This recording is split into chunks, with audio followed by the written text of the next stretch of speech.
श्रीकाल दोस्तों, स्वागत है आप सबका मेरे YouTube चैनल स्वप्निल जंक्शन पर। और मैं आशा करता हूं कि आप सभी स्वस्थ और सुरक्षित होंगे।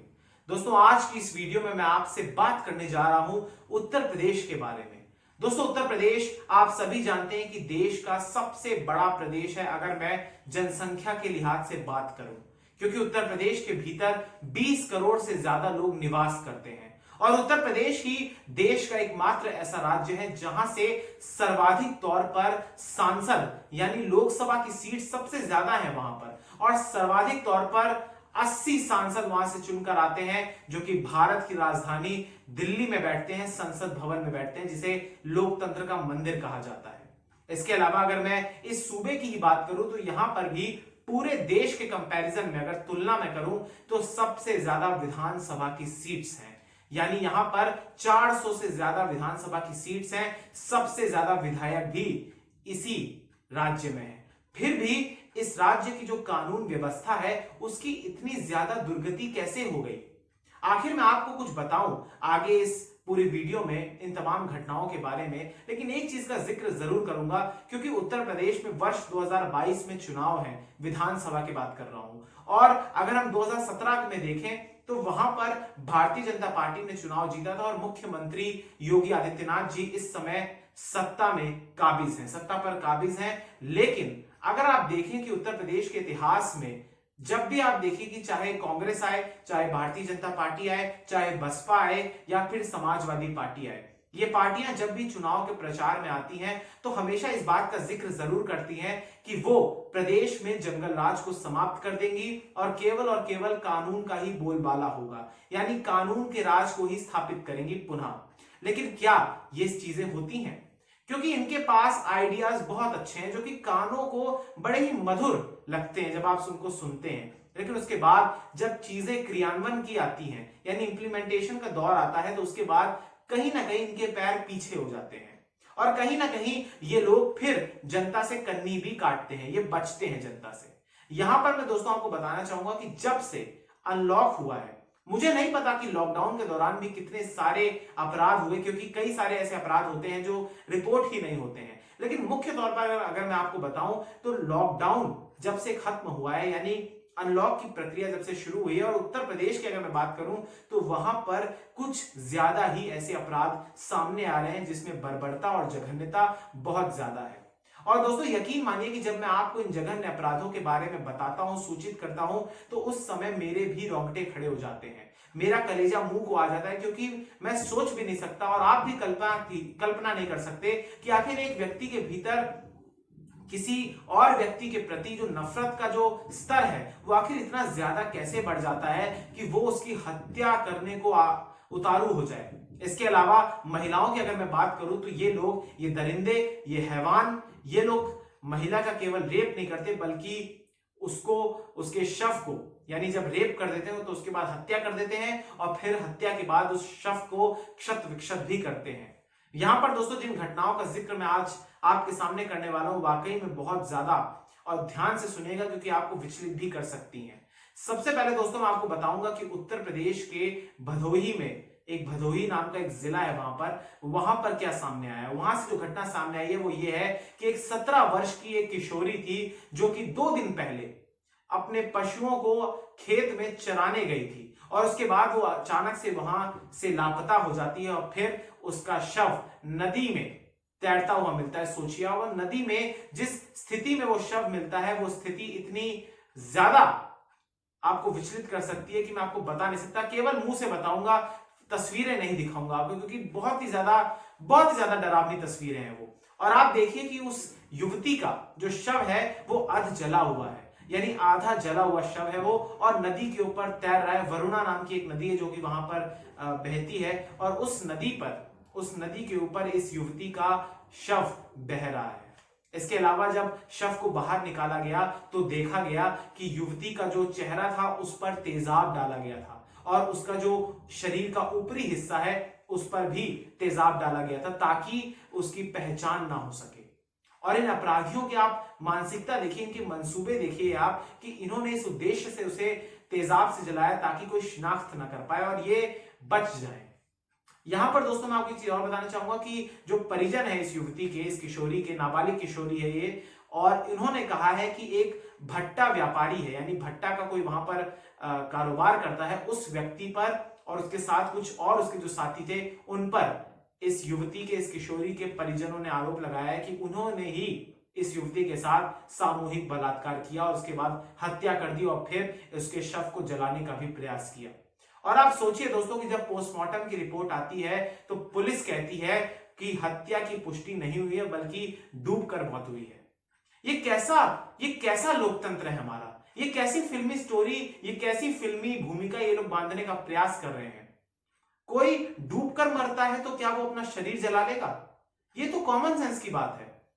हालांकि जब पोस्टमार्टम की रिपोर्ट, ये पहली वाली रिपोर्ट सामने आई, उसके बाद कई लोगों ने और विरोध किया, और जब ये शव, जिस समय ये नदी में से बरामद किया गया, उस समय भी शव को कई ग्रामीणों ने अपने कब्जे में लिया और शव को रखकर जमीन पर, सड़क पर जाम किया, प्रदर्शन किए, क्योंकि लोगों में भारी आक्रोश था।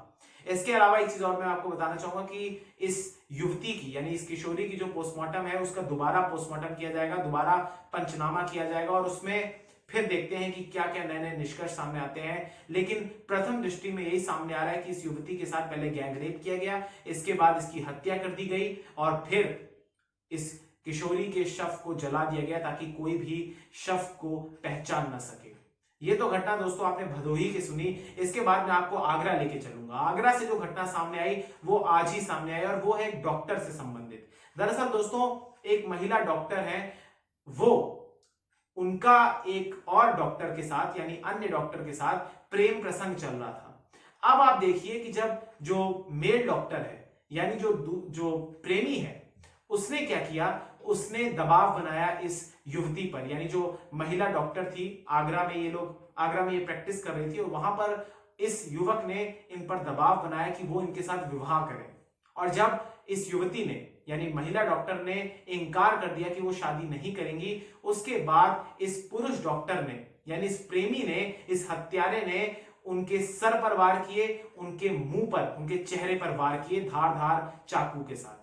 और उसके बाद अपना कबूलनामा भी इसने किया, और कितने आराम से ये बता रहा है, कितने बेखौफ तरीके से बता रहा है कि ये अपने पास चाकू हमेशा रखता है। और जब इसने कहा कि जो महिला डॉक्टर है, जो इसकी प्रेमिका थी, उनको इसने कहा कि आप मेरे साथ विवाह कर लीजिए, और अगर उन्होंने मना कर दिया तो उसके बाद इस व्यक्ति ने उनका कत्ल कर दिया, उनकी हत्या कर दी, निर्मम हत्या कर दी।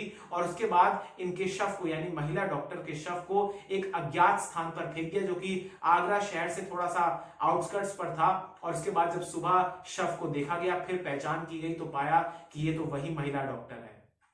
इसके अलावा दोस्तों यहाँ पर मैं आपको एक बात बताना चाहूंगा कि वाकई में चाहे पढ़े लिखे लोग हों, चाहे अनपढ़ लोग हों, यहाँ पर प्रदेश में जिस प्रकार से अपराध का स्तर बढ़ रहा है, अपराध का ग्राफ बढ़ रहा है, वो वाकई में चिंताजनक है। और सरकारों को, शासन को, प्रशासन को वाकई में जल्दी जागने की आवश्यकता है, वरना ये चीजें आउट ऑफ कंट्रोल हो जाएंगी। यहां पर दोस्तों मैं आपको बताना चाहूंगा कि अभी कुछ ही दिनों पहले आपने सुना था कि लखीमपुर खीरी में भी किस प्रकार से एक नाबालिग लड़की का बलात्कार किया गया था, उसके बाद उसकी हत्या कर दी गई थी, और फिर उसकी आंखें तक निकाल ली गई थी, जुबान तक काट दी थी। इसके अलावा आपने हापुड़ के गढ़मुक्तेश्वर की भी वो घटना सुनी थी, जहां पर एक बच्ची के साथ एक युवक ने बलात्कार किया था। इसके अलावा दोस्तों आपको मैं और चीजें कुछ बताना चाहूंगा कि अभी गोरखपुर की भी आपने घटना सुनी होगी, जहां पर एक युवती के साथ बलात्कार किया जाता है, फिर उसके शव को जलाया जाता है सिगरेट से। सोचिए आप, ये स्तर है, और ये है इन लोगों की हैवानियत, ये है इन लोगों की दरिंदगी। इसके अलावा दोस्तों मैं आपको बताना चाहूंगा कि अभी आगरा का मैंने आपको जिक्र किया था इस डॉक्टर के कत्ल के बारे में, लेकिन आगरा में ही आपने कल देखा कि किस प्रकार से कुछ गुर्गे आते हैं फाइनेंस कंपनी के, और वो एक बस को अगवा कर लेते हैं। हालांकि बस को अब अज्ञात इटावा के पास एक तरीके से आप देखिए कि लवारिस हालत में बरामद कर लिया गया है, लेकिन लोगों के हौसले आप देखिए कि बस को ही अगवा कर लिया जाता है क्योंकि बस की किश्तें नहीं दी गई थी। इसके अलावा दोस्तों मैं आपको एक चीज और बताना चाहूंगा कि जौनपुर की बात मैं आपको करूंगा। जौनपुर में एक आभूषण व्यवसायी, जो कि वहां पर घूम घूम कर एक तरीके से सोना बेचता था, आभूषण बेचता था, उसकी हत्या करके उसका शव कुएं में फेंक दिया जाता है। इसके अलावा सीतापुर में मैं आपको एक और घटना का जिक्र करूंगा। उत्तर प्रदेश की सारी घटनाएं हैं। सीतापुर में 3 नाबालिग लड़कों ने एक किशोरी के साथ सामूहिक बलात्कार किया। ये भी घटना सामने आई। इसके अलावा इसी सीतापुर में आज ही की ये घटना है कि एक युवती जो कि चोरी की वारदात के विषय में रिपोर्ट दर्ज कराने गई थी पुलिस थाने में, वहां पर 2 पुलिसकर्मियों ने इस युवती के साथ ही छेड़खानी करी और अभद्र व्यवहार किया। इसके अलावा सिद्धार्थ नगर में एक 60 वर्ष की बुजुर्ग महिला के साथ 2 लोगों ने गैंगरेप किया। वाकई में, और ये फहरिस्त बहुत लंबी है, ये सूची बहुत लंबी है, और वाकई में आपको अगर मैं आंकड़े कुछ देना चाहूं तो एनसीआरबी के डेटा के अनुसार वर्ष 2017 में ये पूरे देश भर के आंकड़े हैं, जहां पर 32,559 रेप की वारदातें दर्ज की गई हैं। और अगर मैं 2018 की बात करूं, जो कि लेटेस्ट रिपोर्ट है एनसीआरबी की, उसमें ये आंकड़ा बढ़ गया है, जो कि बढ़ के हो गया है 33,356। और अगर मैं दोस्तों यहां पर एक चीज का और जिक्र करना चाहूंगा, वो ये है कि 94% ऐसे केसेस हैं जहां पर आरोपित व्यक्ति जो पीड़िता होती है उसकी जान पहचान का ही होता है। और अगर मैं उत्तर प्रदेश की बात करूं तो 2018 की रिपोर्ट के अनुसार उत्तर प्रदेश में महिलाओं के विरुद्ध जो रेप की वारदातें हुई हैं, जो गैंग रेप की वारदातें हुई हैं, वो तीसरे स्थान पर देश में हुई है। यानी उनसे केवल उत्तर प्रदेश से ऊपर मध्य प्रदेश और राजस्थान है, जहां पर रेप की वारदातें ज्यादा हुई उत्तर प्रदेश से। यहां पर मैं आपका जिक्र और करना चाहूंगा एक चीज का दोस्तों, की 2019 और 20 की रिपोर्ट अभी नहीं आई है, तो ऐसे में ये हो सकता है कि उत्तर प्रदेश नंबर 1 भी हो सकता है, क्योंकि जिस प्रकार से अपराध वहां पर घटित हो रहे हैं, वाकई में चिंताजनक बात है। इसके अलावा दोस्तों हमारे जस्टिस सिस्टम की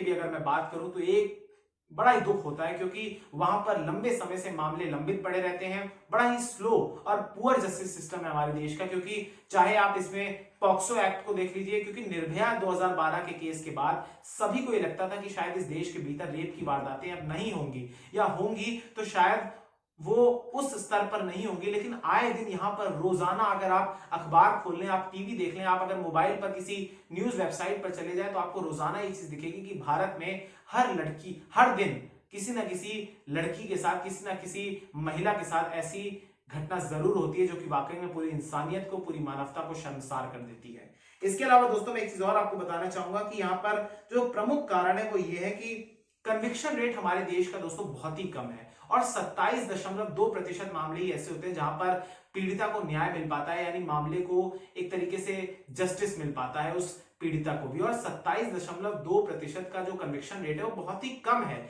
इसीलिए अपराधियों के हौसले बुलंद हैं। इसके अलावा राजनीतिक संरक्षण भी प्राप्त होता है, और मामले को उसी तरीके से निपटाया जाता है जैसा सत्ता चाहती है। यानी सत्ता किसी भी पार्टी की हो, चाहे वो क्षेत्रीय स्तर पर हो, चाहे वो राज्य के स्तर पर हो, लेकिन सत्ता का भी बहुत बड़ा हाथ होता है। वो अपने ही हाथों से ही कठपुतली की तरह प्रशासन को चलाती है, और जिस पर वो कह देती है कि इसकी जांच सबसे पहले हो, तो उस मसले को सबसे पहले निपटाया किया जाता है, और जिसको नहीं चाहती है तो उसका फिर देरी होती रहती है, और कई बार जस्टिस मिलता भी नहीं है। इसके अलावा दोस्तों मैं आपको एक चीज और बताना चाहूंगा कि अभी भी हमारा समाज इस विषय में विफल रहा है कि हम अपने लड़कों को ये बात नहीं सिखा पा रहे हैं कि किस प्रकार से एक महिला की रिस्पेक्ट करनी है। और यहां पर मैंने जिक्र तमाम जिन घटनाओं का किया उसमें अधिकांश रेप की वारदातें हैं, छेड़खानी की वारदातें हैं, लेकिन पुरुषों के साथ भी अपराध लगातार हो रहे हैं। आप देखिए आजमगढ़ में किस प्रकार से वहां पर सरपंच की गोली मारकर हत्या कर दी जाती है, जिसके बाद विवाद हो रहा है। लेकिन सरकार और विपक्षी दल किस चीज में बिजी है, मैं आपको ये भी बता देना चाहता हूं। ये बिजी हैं स्टेशन का नाम बदलने में। आपने देखा कि मडुआडीह स्टेशन का नाम बदलकर बनारस कर दिया गया। नाम बदला, लेकिन शायद उनकी तकदीर बदलेगी या नहीं, इस पर बहुत बड़ा प्रश्न चिन्ह है। इसके अलावा आप देखिए कि जो विपक्षी दल है और स्वयं जो सत्ता में भी दल है, वो लगातार एक जाति विशेष को इंप्रेस करने पर तुला हुआ है, प्रतिमा लगाने में व्यस्त है, वादे करने में व्यस्त है, लेकिन उनके वायदे कभी पूरे नहीं होते। आने वाले समय में जब चुनाव प्रचार में ये नेता आए, तो उसके बाद अगर कोई, मैं चाहता हूं अपनी देश की महिलाओं से और विशेष तौर पर उत्तर प्रदेश की महिलाओं से निवेदन करना चाहता हूं कि आप लोग रैलियों के दौरान ये सवाल जरूर पूछें कि आपकी सुरक्षा के लिए सरकार ने क्या किया, या जो भी सरकार बनाना चाहते हैं, जो लोग भी आते हैं उनसे भी पूछे कि आप हमारे लिए क्या कर रहे हैं या करेंगे, आपने क्या किया। क्योंकि तख्ती लेकर प्रदर्शन करने भी इस दौर में कोई नहीं आ रहा है, और सोशल मीडिया प्लेटफॉर्म्स पर भी ऐसे मसले कहीं ना कहीं पीछे हो जाते हैं। इसीलिए इन पर बात करनी बहुत आवश्यक है। इन पे डिबेट शोज नहीं होते हैं, लेकिन आम आदमी को इन पर सोचने की आवश्यकता है, क्योंकि जिस प्रकार से ये मामले लगातार बढ़ रहे हैं, ये चिंताजनक स्थिति है। बहुत बहुत शुक्रिया, बहुत बहुत धन्यवाद दोस्तों। जय हिंद, जय भारत, वंदे मातरम, इंकलाब जिंदाबाद, सत्यमेव जयते, नमस्कार, जय हिंद।